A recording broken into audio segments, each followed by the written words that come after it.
Now, the boy, Lil Durk, definitely got a taste of that Drake juice, and I think you already know what I'm talking about, so yeah.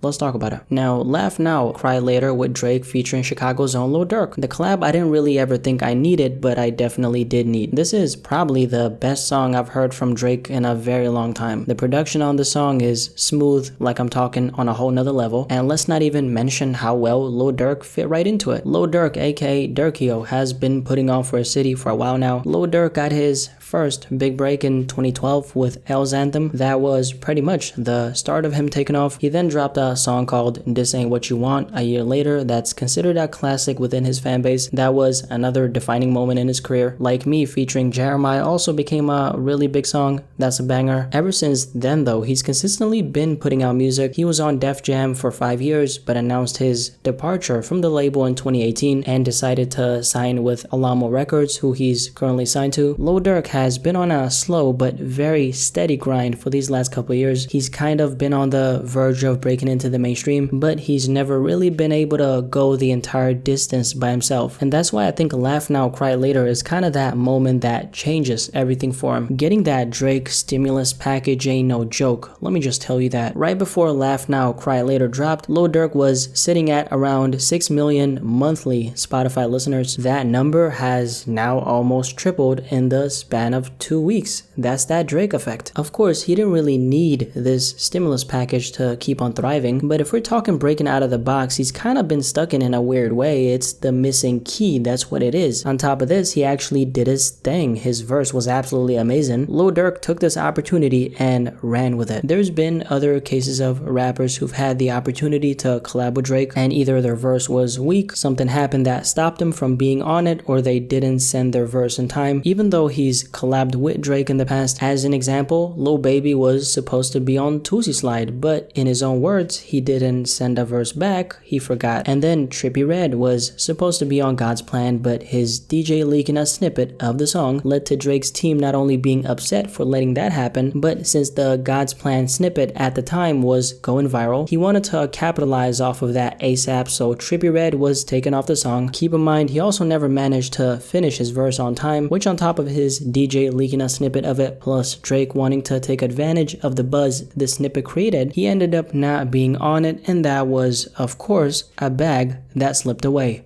I mean, even all the way up until God's Plan, right? Like, God's Plan was a song that I recorded like on a whim in my condo and thought nothing of it. I only had the first verse and the hook.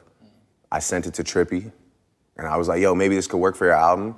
And he was obviously, you know, caught up, busy, whatever, doing his thing. And I know people punish him for that. They shouldn't punish him for that. And last but not least, Playboi Carti's very much disappointing Pain 1993 verse. That song still doesn't feel real. I mean, just imagine being the engineer for this one. I would have probably thought that Carti's verse was some kind of mistake. Real talk. Now, when it comes to Laugh Now, Cry Later in relation to Lil Durk, obviously a really huge moment for Durkio. I think this Drake collab just puts a spotlight on all the work he's been putting in these past few years. He got a once-in-a-lifetime opportunity, which a Drake feature most of the time is, and ran with it. It's not like Lil Durk is some kind of upcoming rapper, but don't underestimate how much a Drake feature can do for a rapper. Getting that feature is of course not the end-all be-all, because we've seen what happened to Blockboy JB. He's unfortunately not been able to go above or beyond Look Alive. Lil Baby is a really good example of a Drake feature doesn't matter, it's about what are you gonna do after the fact. Are you gonna keep on coasting off of the fact that you got a song with one of the biggest artists on the planet, or are you wisely gonna capitalize off of the buzz you got from it to the point where that Drake feature then becomes a minor part of your story? The last thing that comes to mind when I think about Lil Baby right now is the fact that he's even collaborated with Drizzy, and that's the ideal place you want to be in. I feel like Lil Durk might go in that Lil Baby direction. He had an extensive track record before this Drake collab, and that track record is just getting more intense and more impactful after this song. But yeah, Lil Durk, Drake, Laugh Now, Cry Later. What do you think about this entire topic? What kind of impact do you think this Drake collab is gonna have or is having on Lil Durk's career? And also, what do you think about the song? Are you messing with it? Definitely let me know in the comment section below and let's have a discussion about this.